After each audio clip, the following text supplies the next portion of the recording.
What's up, everybody? Thralls Metal here once again. I'm Necrotic. I'm Jammin John. And we have an album review for you. So another one that we want to go over for the week of the 8th of July was the debut full-length from Vomit Forth, Seething Malevolence. This comes out on Century Media Records. This band formed sometime before 2018. I couldn't get an exact date on archives, but I know they're from Connecticut. Now, I was first exposed to this band through their compilation on Maggot Stomp Records, Northeastern Deprivation. It was a compilation of, I believe, their early demos and an early EP, and I was like, dude, this is some pretty solid, straightforward, brutal death metal with like a lot of hardcore nods. We actually saw these guys live, I believe maybe with Exhumed and Creeping Death. I'm not entirely sure. I think it was Exhumed, Creeping Death, and Enforced. I think they opened, The only other show that I can think of that we saw him with was that Primitive Man, Jarhead Fertilizer. It was one of those two. We saw them. I own a shirt. Yeah, I bought a shirt too. They put on a killer live show. And I do think it's kind of interesting that this band once was on Maggot Stomp and now got signed to Century Media, much like, I don't know, Frozen Soul. So I think Century Media is kind of fucking, Hawkeye and, Maggot Stomp. Like, what do they sign now? How do they sound? I mean, it's a good record label to Eagle Eye for sure. Yeah. There's a lot of good shit on Maggot Stomp. So they went after Vomit Forth and, well, all right. The compilation I have pretty much is very bare bones. I mean, it's demos, an early EP, straightforward, brutal death metal. These guys have a sound that is definitely more like old school brutal death metal. Like, it harks back more to like early Suffocation, Pyrexia, Internal Bleeding, maybe even Baphomet. So pretty much take all those bands and what they do, big syncopated chugs, slam breakdowns, big slowdowns, pummeling bomb blast beats, all that shit with giant guttural vocals, except these guys throw a little bit of hardcore in there to kind of break it up. And that is pretty much overall what they do, and they do it pretty well. But I think on this album, they may have kind of tried to get a lot bigger just in terms of their sound. This one, they actually tapped Arthur Risk to do the production, and Arthur Risk generally does like solid production. Like, yes. Power Trip's Nightmare Logic is fucking amazing sounding to this day. We just went over the new Municipal Waste not too long ago. Arthur Risk did that. Sounds fucking great. Yep. And this one, man, all right, I kind of have this idea that this band wanted to sound like Mortician or like early Pyrexia, like they wanted that very raw sound, and they definitely got it. But in terms of all the stuff that's on it, it kind of collides. And the mix on here is, again, very raw, but I don't think it sounds as good as maybe what they wanted, but I don't know, like maybe they wanted this to sound extra dirty. I mean, look, it sounds like it was recorded on a fucking tape recorder in like the early 90s. Like, it's muddy, it's grimy, but not necessarily in a good way. Yeah, like I like muddy and grimy, but it has to be mixed properly. And my main issue with this is the bass. The bass is kind of up in the mix, and it's indistinguishable. Yep. Like you can't really make out any like individual like notes or chords behind it, but it's so damn loud that it actually kind of drowns out the music itself, like namely the guitars. The guitars feel kind of overpowered by this bass tone, and then you add in these giant bass drops which are fucking all over the place and feel like they're about to crack my speaker in half. Yeah, actually they bottom out the speaker. Like, we jammed this yesterday thinking that we found a good copy of it, and it turned out to be really compressed, but it was bottoming out the speaker. Like, it was just fuzz, and we thought, okay, well, we'll jam it today, and it's still like it seriously sounds like it's gonna blow the speaker. Once you get past the intro, which, all right, the intro pretty much showcases something else that is on here, kind of in great frequency, which is a lot of soundscapes, like a lot of dark synths and like horror soundscapes. Like, this opens up with like a Fulci score. Like, it's a Fulci fucking score, like the Beyond, except the zombie that's chasing the chick has asthma. And it's frequently reaching for its inhaler in between, growls and, hold on. My ancient rings, though. There we go. It's haunting, it's creepy, and I don't know if it necessarily sets the vibe for the album itself, because the album is more about straightforward brutality. Like, this does not pull any punches when it comes down to just being flat out heavy. The vocals on here are right out in front, and this guy has a really solid range of different growls. Like, he has a hardcore shout, there's a good mid-range growl, there's like a deep gurgle, and then, pig vocals, which I'm not the biggest fan of. I didn't hear too many of them, though. There's definitely some on Eucharist and Tact, which, man, he gets down there pretty fucking low, and since it's layered, it sounds like they just invited a fucking team of pigs, like a trio, just a gang of swine. Yeah, there you go. Ooh, a gaggle of swine. I don't think that's what they call that. It's too late. I made it a thing. It's now a gaggle of swine. You can thank me. When that phrase goes viral, you can thank me. I hope it doesn't. I hope it does. Gaggle of swine. Remember it. Live it. Be it. Swine. But again, like, from that intro, the atmosphere stuff is all over here. Like, out of nowhere, you'll hear, like, in the background, like, noises and squeals and, like, synth stuff and, like, super distorted growls underneath the growls that are already there. So there's a lot of interesting layering on here. But when this band is just kind of focused on brutality and actually kind of, like, changing around the sound a little bit, because we'll get to that issue later on in here, songs like Severely Wounded, that one seems to dial up a little bit more intensity, because a lot of this hangs on to like a straightforward 4/4 time groove. If you're familiar with Internal Bleeding, it has that solid, straightforward, bouncy groove that is pretty much all across their entire discography, and then, sort of in between there, you get a lot of like bomb blast beats. This song actually gets a little bit more intense. I think the blasts get a little bit faster, and the riff work on it is decidedly more chuggy. Like, there's really cool triplet chugs. There's a really fun fucking breakdown on it, which I could say that about, like, most of these songs. There's breakdowns everywhere. Breakdown in brutal death metal? The hell you say? That's ridiculous. You're stupid. The next thing you're going to tell me is metalcore has breakdowns. No, come on. Who does that? I disagree. I'm leaving. Fuck this. And even Carnivorous Incantation almost kind of goes like modern Cannibal Corpse. Like, it opens up with, again, a very Cannibal Corpse-like riff, very Cannibal Corpse-like fucking blast beat, but it's the vocals that kind of do a high-low flip, kind of like Corpse Grinder. And the riffs are really cool, angular, chuggy, but they also throw in some cool tremolo riffs here and there.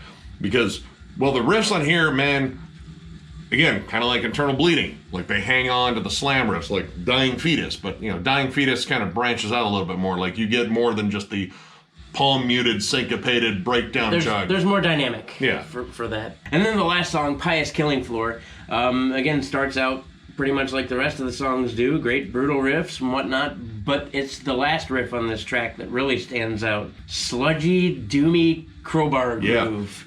And it doesn't appear anywhere else. It's just like, Jesus Christ, this is a nice riff. It is literally the most different riff on the entire album, and it kind of opens up the song a little bit, just because you have like a slight stylistic change, and man, that little bit of doomy atmosphere, like, and they do brutal it up, like they kind of let it ring out, and then they palm mute it, and it still sounds, doomy and chunky. It's like, all right, this is kind of where they intersect a bit. This is really fucking cool. And then the song kind of just goes into outro land. And the outro sounds like the intro, and it also sounds like I Feel Nothing, which was also just creepy alien noise. I mean, it succeeds at being creepy. It's definitely creepy. Bit overkill for a 31-minute album. Yeah. And honestly, the fact that these creepy soundscapes are kind of like intermittently thrown on the album, and it feels like it's kind of done at random. Like, it doesn't feel like this one section needed this like atmospheric bit to sort of accentuate the mood or anything. I was like, no, like, what can we do here? Like, just throw like a Halloween noise in there and just spooky it up a little bit. But again, it feels kind of random. Like, there's a little bit of like transitional atmosphere between tracks every now and then, but most of the time you kind of get these weird little sections that, like, did you hear that weird noise? Like, it's like ghost EVPs or some shit. Like, yeah. Like, it's like, did I hear that weird thing? It's like, I don't know. I heard slam riffs. I heard a lot of slam riffs. Lots of slam riffs. And here comes the part where we kind of bitch. And it sucks because I do like this band. And I do too. Coming from their, compilation that I have, this sounds like they kind of pushed too far in some realms and not hard enough in others. The not hard enough part is kind of the music itself. The music just clutches onto that old school brutal death metal sound, which again I love, but there's not a lot of variety on here. No, a lot of these songs sounded the same. Yeah. And that's not a good thing. That's not what you want. Honestly, some of the only reasons I was able to tell the difference between some of the songs is because they shouted the song title. You know, like it follows a lot of, all the brutal death metal tropes, like slam riff, maybe a tremolo riff here and there, bomb blast beat, because that's pretty much the standard blast beat on here, and syncopated chugs. And I love slam riffs, but when you do it intermittently, they actually stand out. When they're on every single song and sort of kind of the main focus is kind of like, it feels like everything's kind of building up for the slam riff. And sometimes the slam riff is the song. It just becomes kind of repetitive. And again, there's just only so much you can do with one style of riffing. It's brutality by the numbers. And, I like this for it being exceptionally heavy. Like, it is heavier than hell, but it kind of needs to be more than that. And with some production issues on it, like, that really hampers this. Like, I like bands that stick to their guns and, they just, like, hey, dude, we're longtime Cannibal Corpse fans. There's not a lot of change in their discography, but they're consistent and they have a solid sound and, they build on it pretty well, like intermittently, like small changes. This, I just think, sticks to that main root. And again, such a departure from the sound of their earlier stuff. I don't know, like, this did not really gel for me. Like, sticking to your guns is great, but maybe check the ammo, because I think you're shooting bullets and asking for them back. And for an album that, is just barely over a half an hour, I think there just needs to be a little bit more variety on it. Like, again, heavy is kind of like the first most necessary step. Like, that's step one. You got to make it creative and make it, worth listening to, like, past the fourth track. Because honestly, by the fourth track, I kind of felt like I'd heard everything they were going to do. Granted, Severely Wounded came a little bit later and did spice up, at least in terms of the energy and the pace, but it was still kind of delivering what they do in a nutshell, which, again, is just sort of this very focused sound that, it's good, but I've heard it done like a million times and, arguably a lot better. And when they did do something different, namely that awesome sludgy breakdown in Pious Killing Floor, I was like, man, where was this? Where was this? Like, if you had moments like this sort of intermittently thrown in there, just to break up the sound, like, because again, it sticks to this, a very strict sound. I think it would have opened up the album a little bit more, like maybe a thrashy section. Like, there's a little bit of old school death metal flavor on the title track, but it really isn't enough to make the song stand out much. So, I mean, that was kind of like the big issue here was, trying to make these songs stand out is difficult, and even with like weird atmospheric blips and creeps and like record player skipping noises, and yes, this album's definitely haunted and it likes asthma, it likes Hellraiser. It's just not enough to make it really stand out. So yeah, this was kind of a rough listen, and honestly, I was pretty psyched for this one. I was too. Really like happy they got signed to Century Media too. I'm still happy for them. Congrats. But this was a bit of a letdown considering what I heard before this. And I had high expectations, and I don't know, that this one did not quite meet it. And by not quite, I mean, I'm going to give this 2 stars. And I mean, honestly, I didn't want to, but if I'm going to be honest, like, this is okay-ish. Like, it's brutal death metal. It's, again, heavier than hell, but it's so by the numbers, and what they do to spice it up really, it doesn't spice it up much. I mean, there's some solid riffs on it, but again, it gets really repetitive, and when it does kind of spring up and change things up just a little bit, it's very late in the album, and you're kind of just waiting for this album to just, I don't know, get bigger or something like that. Like, I like brutal death metal, but generally the brutal death metal I gravitate to, there's a little bit more to it. Like, there's more dynamics, there's more just clever riffing, and this is, again, just straight to the point and brutal, but it needs to be a little bit more than that for me just to like it. But again, that's just me. If you jam this and you love the shit out of it, that's fucking awesome. I recommend you check this out. I mean, if you like Devourment and, fucking Pyrexia, Internal Bleeding, there's a good chance you'll probably dig this. It wasn't for me, but it could be for you, so check it out. It's a 2 for me as well. And again, much like Nick, I was very excited to hear this. We saw him live. I fucking loved it. Do they kill him live? I have heard the demo before this, and then their compilation before this, and like, man, good shit. So I was very excited for this. But it's really simplistic. Again, very, very by the book, by the numbers. Brutal death metal done well is very entertaining. And there just wasn't much going on here. And the fact that there's, 11 songs or something, and 9 of them sound the same. Once again, if you like slam brutal death metal, you're probably going to like this. It was not for me either. I got to be honest. We always try to stay really honest here. I don't want to blow smoke up anybody's ass. And it was okay-ish. Nothing really grabbed me until one riff at the end. More of that, maybe. Yeah. More of that. Something to break up the monotony. And even so, I was expecting a little bit better of a mix, too. It is mud fucking city, which I understand is a big thing for brutal death. But with as low as that bass is, it's kind of really hard to distinguish anything else going on. It's like Will Romer's bass tone, except, I don't know, they don't have, Roger's, brutal riffs, like, more on top of it. Right. I don't know. I don't know. Like, again, I really wanted this to be really good, but I'm just kind of let down. Yep, I agree. But again, this is a band I would totally recommend seeing live. Exactly. They are very entertaining live. Yep. And once again, these are just our opinions. Feel free to tell us to fuck ourselves. People have. We're all right. It's happened before.